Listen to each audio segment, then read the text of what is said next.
के लिए कैसे लुभाएंगे।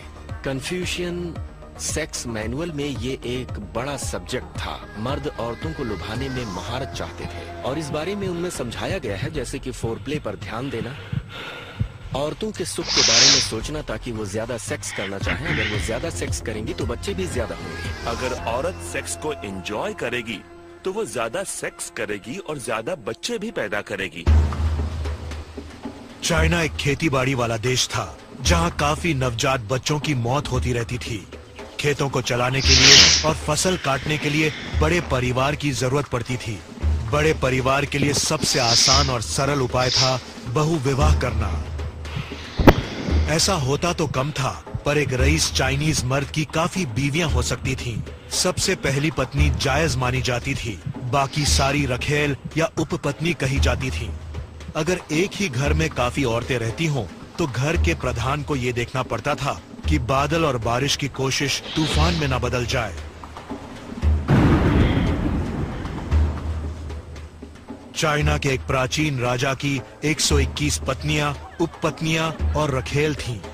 एक पूरे साल में उन्हें कैसे भी हर किसी के साथ वक्त बिताना ही पड़ता था। उस राजा के पास काफी रखेल थीं।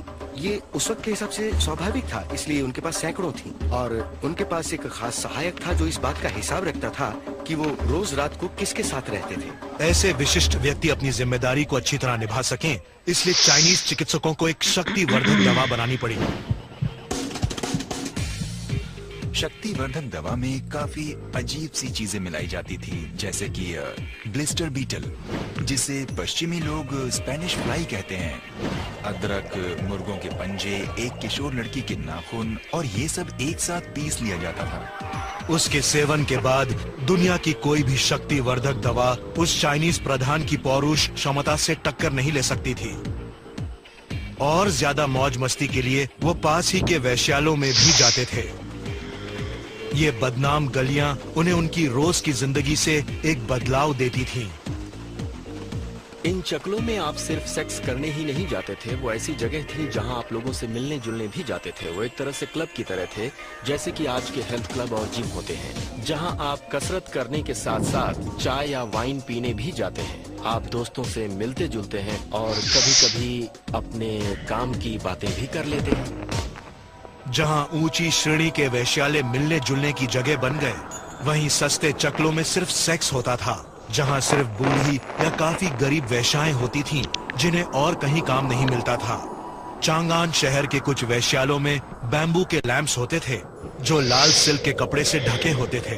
हर शहर का अपना रेड लाइट एरिया हुआ करता था। शायद रेड लाइट शब्द उन लाल लालटेन की वजह से शुरू हुआ होगा जो वेश्यालय को अलग दिखाने के लिए लगाई जाती थी, जिसके अंदर कैंडल्स की रोशनी होती थी।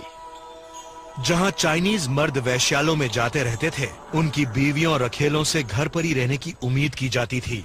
ऐसा नहीं था कि औरतें प्रेमी नहीं रखती थीं, पर परिवारवादी समाज में इस तरह की हरकत को एक अपराध के तौर पर देखा जाता था और मौत की सजा दी जाती थी।